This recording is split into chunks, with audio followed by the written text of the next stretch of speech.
Good afternoon, everyone. Today is Wednesday, June 12th, 2024. We are here this afternoon for a work session, and our discussion item is an Office of Emergency Management update. I'm Kristen Stevens, Chair Pro Tem of the Board of County Commissioners, running meetings while Commissioner Kafalis is away. With me on the dais is Commissioner Jody Shattuck McNally. We also have our County Manager, Lorinda Volker, here.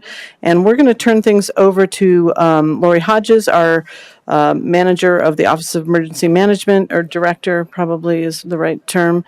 And you can introduce staff, or they can introduce themselves as they speak, but we're delighted to have you here and excited to learn about what you have for us today. So take it away. All right, Lori Hodges, Director of Emergency Management, Larimer County. Today we're going to be focusing in on a couple of topics. I know that the board cannot make decisions, but we would like to get some guidance and then figure out for admin matters what we should bring forward to you regarding a project. So today is really about mitigation. I want to start with a couple of really good success stories and some good news. And then we're going to go into a project, the Black Hollow property acquisition project that we talked to the board about a few years ago. We have some new information about that, and so we'd like to talk to you guys through that. So it'll be really just myself and Josh Roberts today providing this update. So the first thing is I have up here on the, whatever that's called, the screen, FEMA has highlighted Larimer County in a couple of their projects and their documents as well as their website for best practices. So I wanted to start there. So this first one is hazard mitigation planning successes.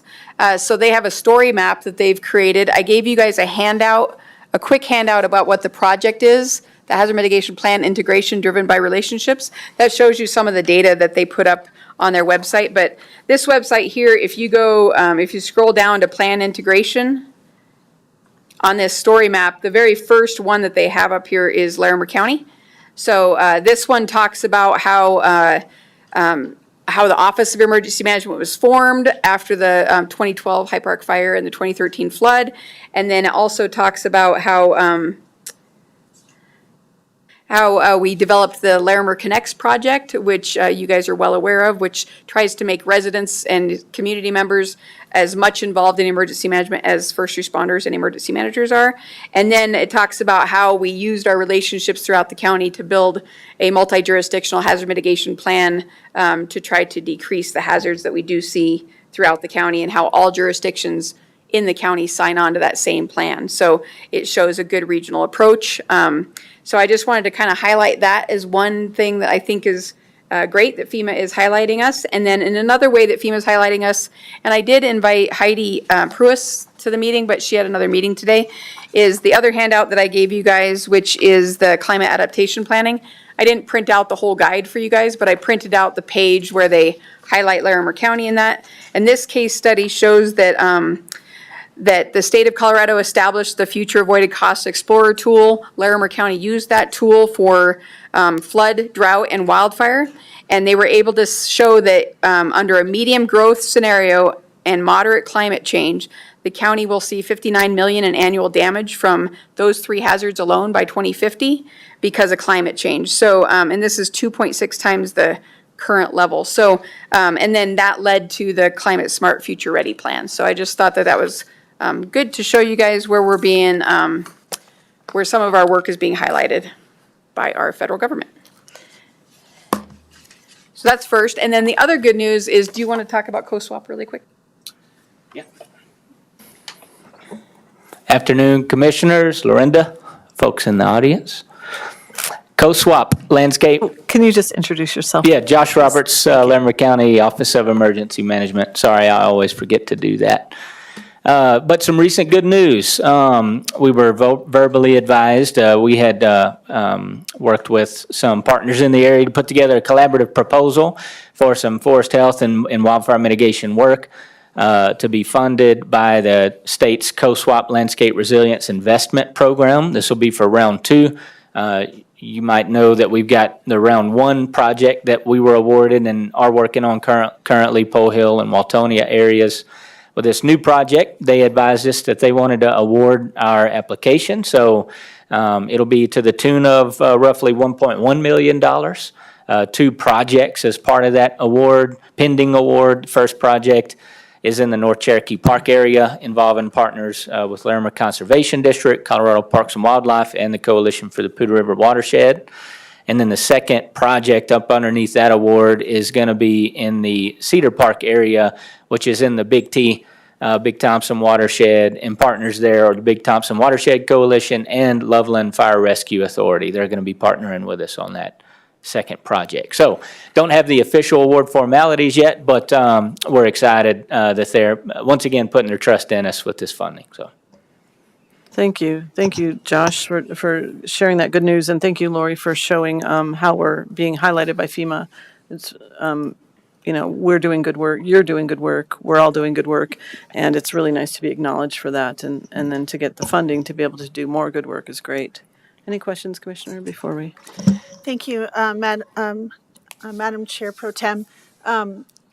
Could you send us the links? I know you gave us a hard copy, but could you send those two? Yeah, I can Could do you that. send us the links? That would be great. I was just trying to look that up. I think also, along with that, the National Association of Counties also kind of highlighted Larimer County for putting wildfire disaster and mitigation into its comprehensive plan, I believe, and that was, I think that's all linked. And also want to just highlight Lori Hodges, our director, and myself were invited to be part of the Pew Charitable Trust National Association of Counties Disaster Resiliency Roundtable in February in Washington, D.C. And so certainly we were mentioned there as well. And I just want to thank you for coming with me to that. I think it was very valuable and appreciate your service. And it's great to have these recognition, but it's unfortunate for having high risk wildfires and things. But I just want to,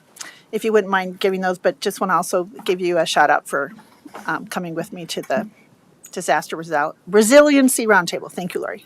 All right, thank you. Okay, I think Okay. we'll move on to the next item. All right, so this is a pretty big item. There's a bunch of stuff that we want to talk to you guys about today. That's why we wanted to take the time throughout the work session for just this one topic. But to give a little bit of background, just to refresh everybody's memories, in 2021, in July 2021, we had the Black Hollow debris flow, which damaged multiple properties, or it destroyed multiple properties and created a massive debris field down the Black Hollow drainage. After that debris flow, well, for one, that was not a big enough event to warrant state or federal funding. The only program that we were able to look at was, well, two programs, the Hazard Mitigation Grant Program, and then also the Natural Resources Conservation Service has the Emergency Watershed Protection Program. So we wanted to look at both of those since we couldn't get any other disaster funding for the area. We wanted to look at those to determine what's the best way to decrease risk. The Colorado Geological Survey wrote a report after that debris flow that stated that it's not if but when another debris flow happens, and that area is a extremely high risk for additional debris flows and the possibility of life safety concerns if people remain in the area.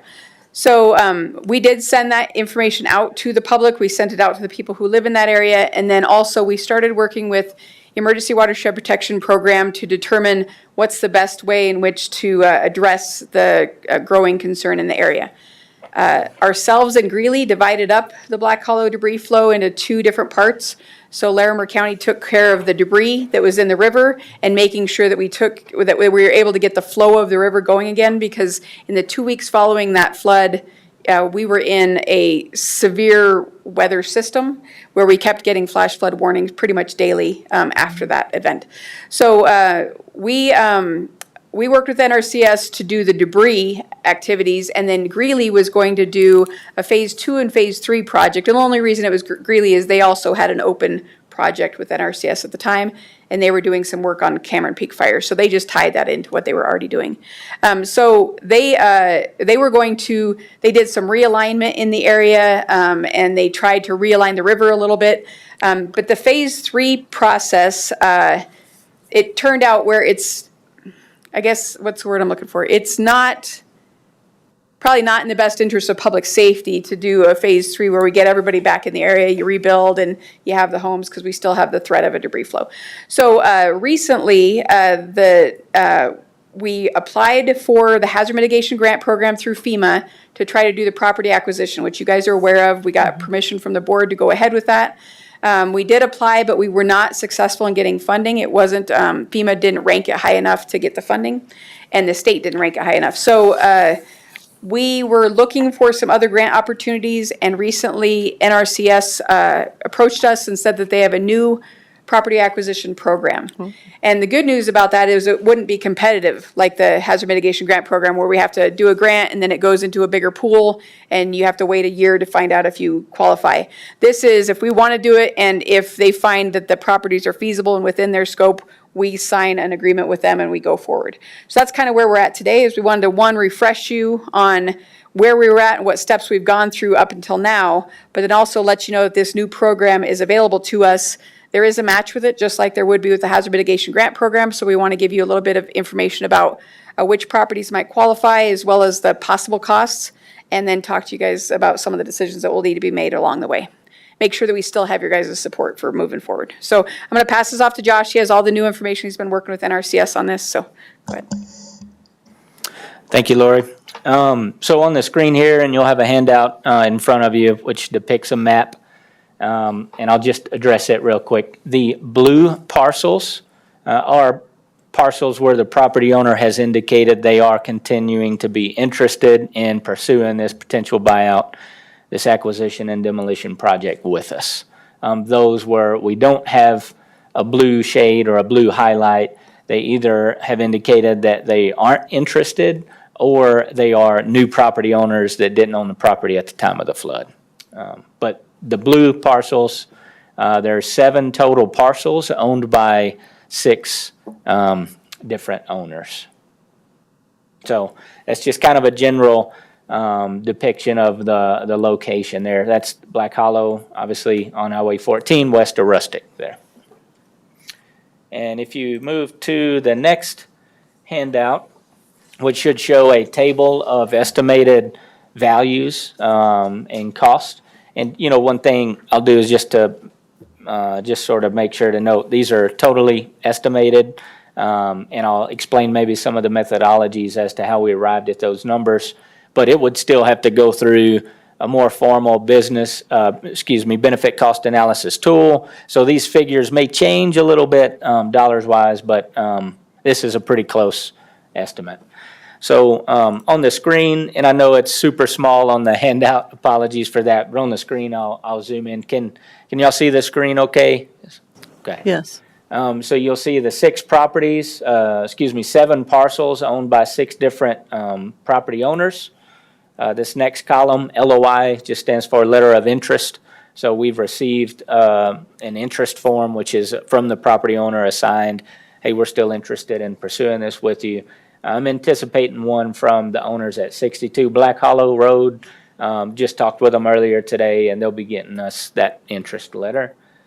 And, you know, one thing I might note here is that most of these property owners are they had previously indicated interest in the previous application. So the only new property owners are right here at 122, 124 Black Hollow Road. They own both of those parcels. They're sort of new to the interest. But it's the same folks, essentially. This column E and F are the pre-flood value estimates. So what we did is we took the assessed value of each property in 2020, and then we essentially multiplied that by a 1.457 factor, and it's laid out in our technical report that we had submitted to FEMA to just sort of justify how we arrived at that number. But that's essentially just doing a comparative analysis of other similar properties in that general area to help try to ascertain what would be the fair market value of that property. Moving on to columns G and H. Those are post-flood value estimates where we took the current 2024 assessed value and then just used the same methodology, the 1.457 factor, to arrive at a fair market value figure. All of these columns from I over to O So these I've got shaded here. These are all costs that we think we might run across in doing this project. They're on top of the fair market value of that property. And these are, if we have to do some environmental reviews, there's a cost to that. We will have to hire an appraiser to come and do some appraisals of these properties.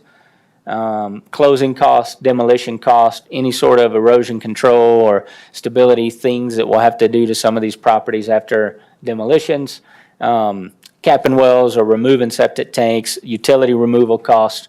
And then also in the NRCS buyout program that Lori's mentioned, they also have a shortfall clause, if you will, in there that's up to max $31,000 if needed to help someone move into another house. I don't know if we'll really need this, with these properties, but we just went ahead and factored it in there.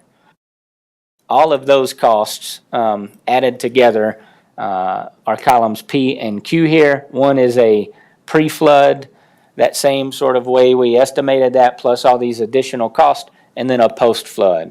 And so you'll see on the screen or at the bottom, the total cost on the high end and low end of all properties here that are interested is roughly $3.5 to $3.8 million.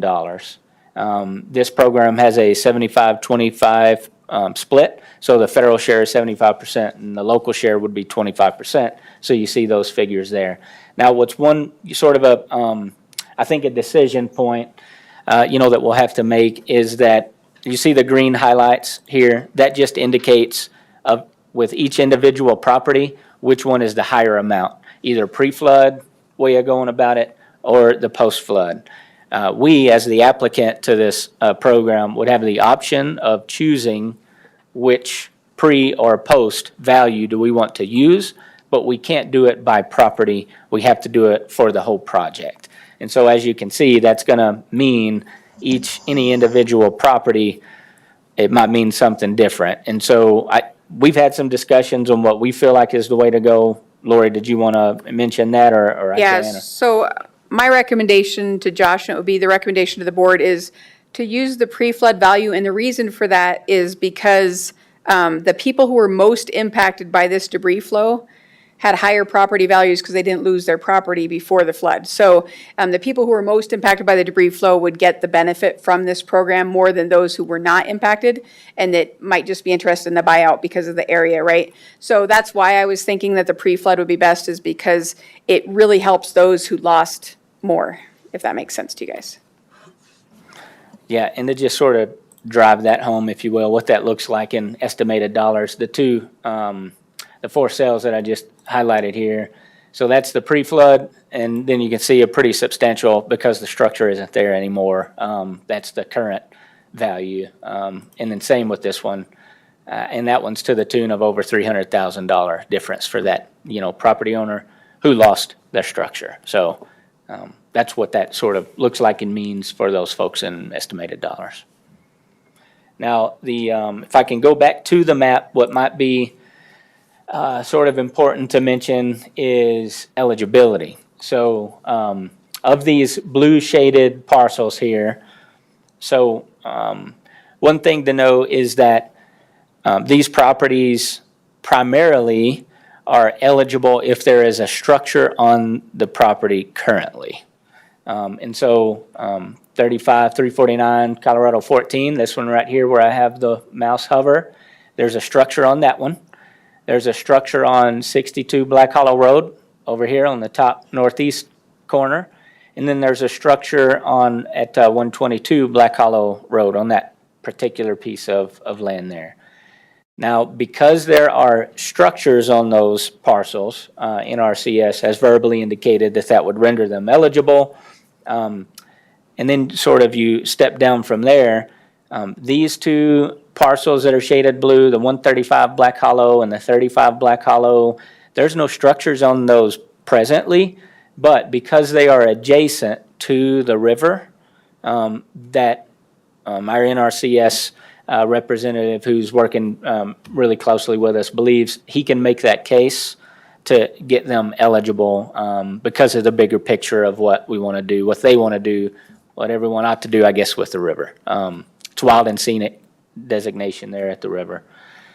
The other parcel, it's owned by the same owners. There's not a structure on this parcel here, and it's a larger parcel, but because they are the same property owner, the case can be made to where, well, that's sort of a package deal. And so that's what folds in eligibility of that particular parcel. This one here in the middle, unfortunately, there's no structure, and that same case can't be made. At least that's what we've been advised verbally. So whereas in the middle here, you see a blue highlighted parcel that indicates they are interested in participating in this buyout program, unfortunately, we have not found a clear, clean way to loop them into this project at the moment. So I'll sort of mention that as a potential another, decision point at some point. If we were to move forward with this project, it would cover every parcel as indicated interest except for this one property owner. So that might be something where, we would ask to come back to you or maybe ask for some decision points on what do we do with that, So if there's anything. a few different decision points. Do you have other information you want to go over? Okay. So a couple of decision points here. The first is the board still comfortable with covering the match? So the match is a little bit under $1 million that we would need to do for the property acquisition. So obviously you can't make the decision today, but if I could get what you're thinking, that would be great. And then we could always go before admin matters to get decisions on each of these. But that's the first thing, because if the match isn't available anymore, we can't do this project. It's a done deal. So that's the first one. Do you want me to go over the other ones before I have you guys talk? Or? It sounds like Commissioner Shattuck McNally wants to Okay. weigh in right now. So I have a few questions. First, just for the public's benefit, could you, I don't know if we gave the backstory why we're considering this geological study. I don't know if could you expand on that a little bit and kind of explain for the public's interest and I know, but I just wanted us to kind of step back a second. Why are we even talking about this? Because this area is, for the foreseeable future, extremely high risk. But could you go into that a little bit more so we can talk, so it will lead to my next question. So. Yes, so the Cameron Peak fire created a large burn scar that then obviously created the increased risk of flood and debris flows. We had some rain events that occurred in the summer of 2021 above the Black Hollow drainage that caused debris flow to occur, and it was so quick that we couldn't get the flash flood warning out fast enough for the debris flow. It was that quick of a catastrophic event. So after the event, we did do additional risk analysis, and the Colorado Geological Survey did a report, and in that report they said that the risk in this area is extremely high, and it's not if but when another debris flow will happen. This is, a fan. You can see that it's been a debris area in the past, but because of the Cameron Peak fire, obviously that risk has exponentially increased. So in the past, the county has done property acquisition for the 2013 flood and for other disasters when the risk to life was high and it made sense not to have people in the area. So in the flood area, we have very strict flood codes where we don't allow people to rebuild if they're in the floodway. And then we did some property acquisition for the floodplain after the 2013 flood with some properties just to, one, to help them recover, but then also to ensure that nobody ever builds there. What we did learn from the 2013 flood and from the 76 flood is that the county doesn't also want to just own random properties throughout the county. That's hard to maintain. And so as part of this project, we were asked to determine if we could make it a conservation easement or something else. We were able to get agreement from the U.S. Forest Service that any land that is purchased through a program that we're able to find could then be donated to the U.S. Forest Service, so then people do not build on it. So that's the whole purpose of both NRCS's program as well as FEMA's program, is the property acquisition is to try to keep people from rebuilding and being in a hazard area. So hopefully that helps a little bit. Yes, and so if I might, Madam Chair Pro Tem, so that's exactly what my understanding, and thank you for the public's interest to understand. And so it's really highly recommended that people do not live in this area because it will be catastrophic again. So that's what I heard you say. So the match is about 900,000, just throwing out an estimate. How much did the county have to pay for, I know we didn't get all that reimbursed, but how much did we have to pay for cleanup costs and disaster response and recovery and things like that for the Black Hollow? Oh, for Black Hollow, debris alone was several $100,000 for Black Hollow, but I don't have total costs here today for everything that was done in that area for the cleanup, the rescue, the search and rescue, as well as the refiguring of the river and the area. So ballpark, probably more than what the match is being. Yeah, absolutely. And we lost how many lives in that? We lost 4 lives in that. Thank you. Yeah. I remember that, but just for the public's. Yeah. I'm just trying to paint this picture why we're considering this. So, so it's safe to say that if there was something else again, it would probably be more than the match for us to pay for. Yes, correct. Okay. Yeah. So, but with not having structures and not having people would certainly significantly reduce costs. For heaven forbid but it is when we have this. So then it would just be natural kind of changes in the environment. Can you let me know, could you, I don't know if you have any updates, or maybe you can get back to us, how is that fan and how we changed the direction of the Poudre River being wild and scenic? It's been a couple high flow seasons. We're in high flow season right now. Has that significantly tried to mitigate, or are we still having that significant change in do you know about So the river hasn't changed much since the debris flow. What I will say, though, is that the river is now undercutting one of the properties that we're talking about acquiring. It's undercutting the basement of that property because the river switched positions, and now it kind of comes up against the property and is eating it away. So that's one thing that happened because of that. NRCS did do some work in the area as well as along the Black Hollow Creek there to try to make sure that the Black Hollow Creek flowed back into the river the way that it should be flowing instead of it was going backwards after the debris flow. So they did do some of that work as well. But the flows that we've had over the last couple of years, we haven't seen a change in the river since then. Okay, that's really helpful. I think you've answered all my questions for now. Thank you very much. Appreciate it. Should we let you just continue and then maybe we'll have, or did you want, I guess? Well, I have 2 other questions. Okay, So- we'll hear those 2 other questions and then we Okay. can talk about It does, them. it's complicated. So the other 2 questions are a little bit more complicated. So if you guys do agree on the match, if the county says, yes, let's move forward with this. Another question is that home in the middle there that may not be eligible through the NRCS program.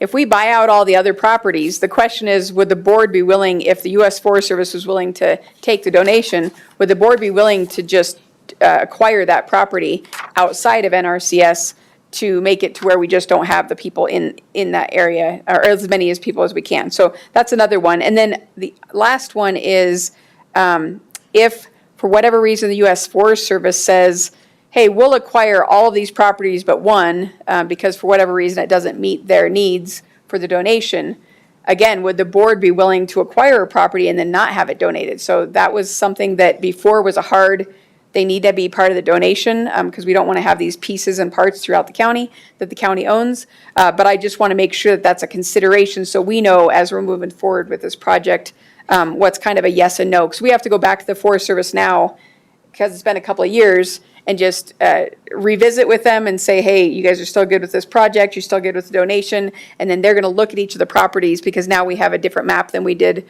when we were looking at the FEMA program and make sure that they say yes to the property. So if one of them, if they say, this one really just doesn't fit, we don't see a need, is that going to just be not in any program and do we not do the property acquisition? So those are some of the questions. Were there any other questions that we had? So 3 questions that we kind of have just to kind of chat about today and kind of figure out next steps for where we should go with this project. Okay, well, I'll let Commissioner Shattuck McNally start answering those questions and then I'll go next. Yes, I'm still interested. I think this is very prudent to save lives and to make sure we understand how the high risk is going to be this way for a long time. And so, yes, I do support the match because I think it makes sense to me being proactive in this. Also, yeah, I think that's that 120. I understand how you tried to work this. I keep hoping that maybe someone will have some common sense and say, yeah, that one too. But, and then I guess it depends on how much that is. And 75,000. yeah, that seems, Yeah, I was gonna say the current value is 60,000, and then so if we did our same methodology to try to ascertain fair market value, that's 87,000.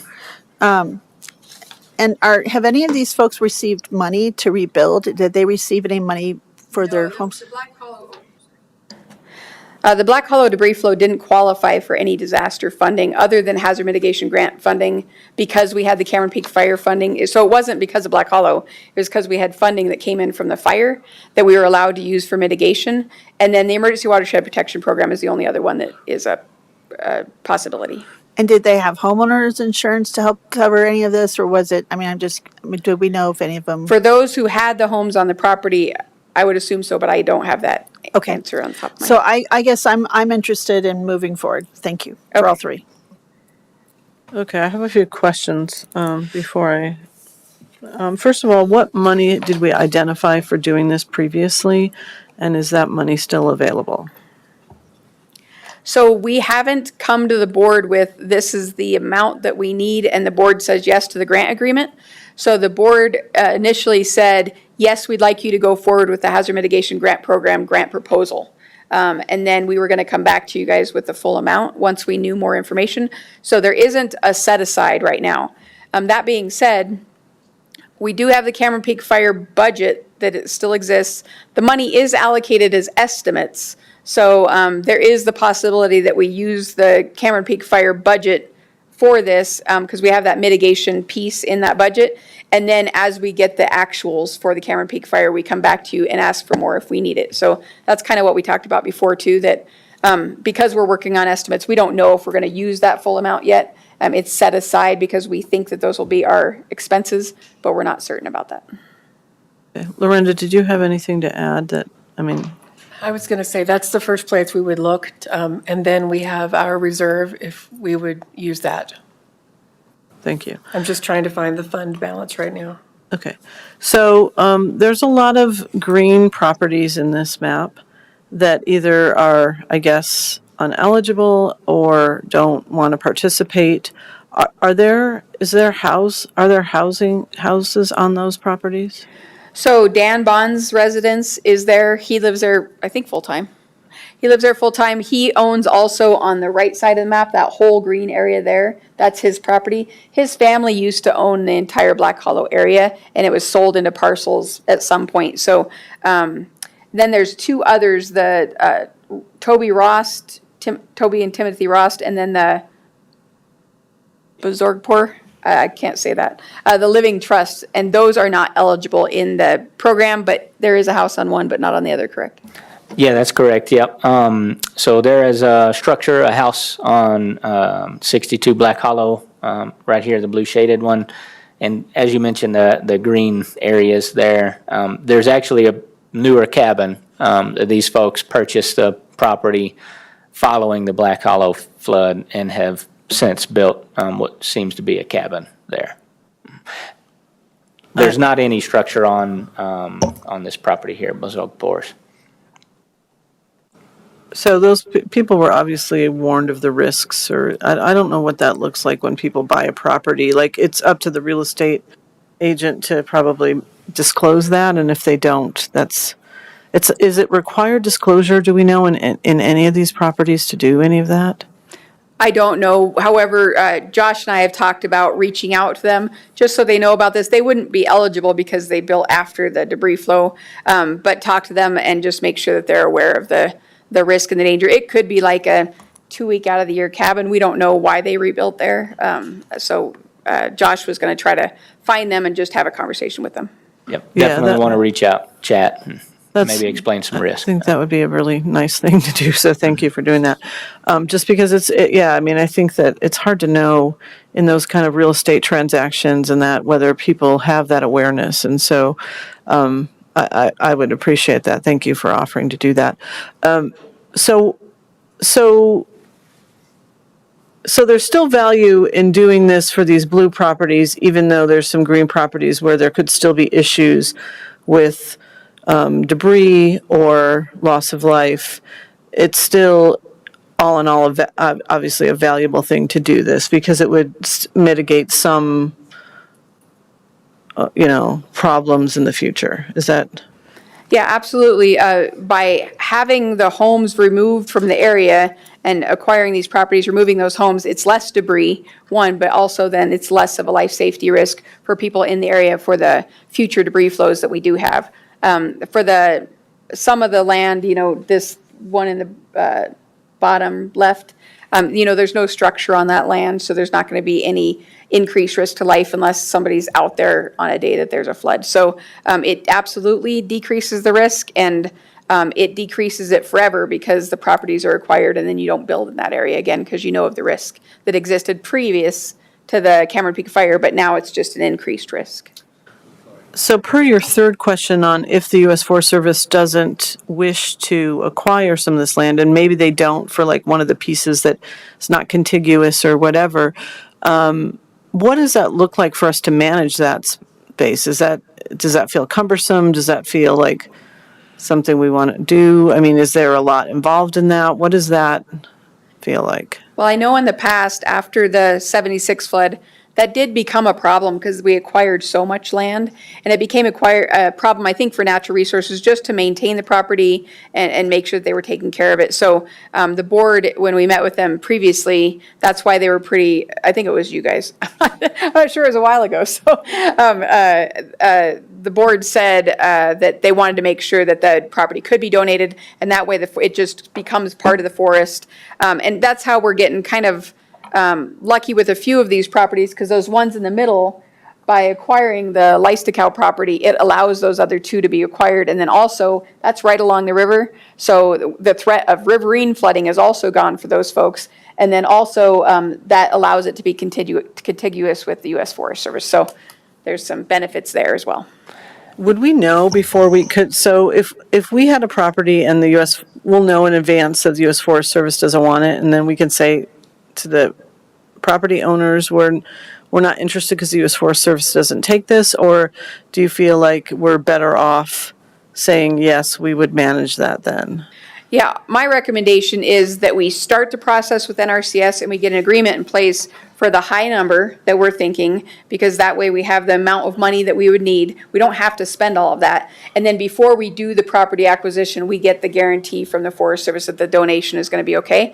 And then anything that wouldn't be part of that, we'd have to come back before the board and say, this one property doesn't qualify for whatever reason. What would you guys like us to do? That might not even be a problem. If we're acquiring this much, the Forest Service last time were pretty good with most of the properties. I think that there was one that they were just kind of like, I don't know about this one. So I just want to get their not guarantee, but I want to get their assurances again that they're interested, that they'll take the donation, and that they tell us, here's the properties that we will take as a donation. Okay. But we'll have that before we spend the money. Okay, good. But I'd like to get the agreement in place. If the board is okay with the match, then we're good to move forward with, let's start the agreement with NRCS, let's move forward. Again, we can still make decisions about how much we spend and how much the match is ultimately going to be later on, because we'll have that fund of money available to us. Right, and as obviously some of these numbers can change as we get the appraisals happen. Yeah, and we try to go higher too, to make it so we're not going to be going so this over. feels like the worst case scenario, not worse, but the highest.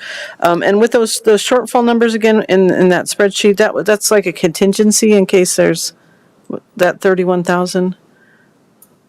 Yeah, that's really more if there is someone that's living in a property or can make that justification that they need another place to stay, and the housing market sort of is what it is, that shortfall is to help them get into another place. Thank you for reminding me. You had said that before. I appreciate that. So it might not. So that's like a number that people might not need that, and they can only access it. They can only access it if they can prove that they're living there year round, kind of situation. Okay. Yeah, the majority of the properties would not require that shortfall amount. It's in there as just a kind of a it's allowable through NRCS. And do we contract for all this, like the demo and all that kind of stuff? That falls under our purview, and that's why it's included in this. So I spoke to Mark Peterson, he's the Director of Engineering, and engineering usually would take the, would have the contractors for this work like they do typically with NRCS. We would manage the grant, they would manage the project work in the field once we decided what we were going to acquire. Thank you. Well, thank you for answering those questions because that helped me. Yes, I am still comfortable going forward. I think this is smart to do this. I think between loss of life, which is obviously the biggest piece, and then the debris flow, which, can affect people downstream in so many different ways, whether it's water quality or other, emergency situations. I think that it's very smart to do this. Let's see, so your questions were covering match, yes. Yeah, I guess you'll come back to us with the Forest Service. I mean, I think we would entertain, it sounds like we would entertain that, I guess with more details, talking to Natural Resources to say, hey, we got this one kind of odd property, is what, how do you feel about that? And then there was a third question? Did I miss a third question? There was the match, there was the, would we be willing to buy without a donation? And then, would we be willing to buy without the NRCS grant? So say that one right. property in the middle doesn't qualify, but all the other properties around it qualify. If that's the $80-something thousand, if we just bought it outright without the grant, would the board be willing to do that? That would be That seems to make sense to me. I mean, it helps that it's not a high dollar Yeah, it- number that we're talking about. But yeah, that I would certainly think that if we had somebody that's willing to do that, and especially, I mean, with that lower dollar amount, I think that would be the right thing to do too. So I'm supportive of all three things. What might be important to add too is that particular piece of property is actually for sale at the moment. So it may not be an issue. Now, if it is sold, then that would render them ineligible to participate, the new owners, into this project. But the question of, do we want to acquire it? They have the right to sell, if they'd like. Right, and they know this is obviously, but maybe they want something to happen quicker or something like that. Yeah. Okay. I think So- the bigger concern, I think, for Natural Resources would be making sure that the Forest Service does take this property, because these little islands of public property were really hard to manage. They were kind of liability concerns. They were a bigger issue. And so staying open to maybe potentially buying that property might create something more contiguous between all of the properties that might make it more attractive. And so I think, let's see what we learn from the feds in the state, and then come back and talk again. But I think what it sounds like is you have a green light to go for the maximum grant amount you've got here, which is kind of highest case scenario, and then come back on the details of each property, each piece. So that's what I was going to ask. Do I need to go to admin matters to move forward with NRCS agreement, or are we good to go ahead with that agreement because it doesn't really lock us into anything yet? I didn't know if there's another step I need to take in between here. So I think our signature authority does require the board to sign off on that grant application, so we'll just put that through. Oh, so just once we do okay, great. Okay. Any other comments or questions? Thank you, Madam Chair, Chair Pro Tem. I just, finding out that middle property is for sale, knowing I've walked that property probably a dozen times after the debris flow, I'm just hoping they're telling the full story about that. So I'm just saying, this is, my biggest concern is loss of life here, and people being in that drainage like that it's just very, very dangerous. I just want to, that's kind of my biggest concern. So I just wanted to say that. Thank you. That's another reason why jumping on this now is a good idea, because there's another property too where they're looking to sell, right? So if we can keep some of that from happening, still allow people to get something from this whole thing and not have a loss, I think that would be great. But then it keeps people from rebuilding in the area, which is what we don't want to have happen. Yeah, definitely. Is it evident there still that something bad happened? I mean, I would think if you went out to look to a property to purchase it and it looked like there had been some destruction there, you would ask some questions. I mean, I think it's evident to us because we knew what it looked like before. Okay. But if you don't know what it looked like before, you may just think that that's how it looks. That's So, how it's always been. I mean, but I think that the people in the area would tell folks, but I don't know if they'd tell them before they bought it. I don't know. Right, okay, yeah. I just wondered, okay. Did you all have anything else? No, that was it. We just wanted to give enough time because this is a complex No, I project. appreciate Make sure it. that we get some kind of guidance to go forward before we make any more decisions. Well, yeah, I appreciate it, especially since it's been a minute since, I think it was this board that looked at this Yeah. before, but it's been long enough that I didn't know some of those answers to those questions that I asked, obviously. So I think it was great to bring it forward, and I'm glad we got it. The public understands kind of why we would do this. This is not, a normal thing that we do, and yet, we are doing it for, to protect lives and to protect the river, and so. Yeah, we've done it in the past on several disasters. Right, okay. Well, anything further before we Anything more? finish up?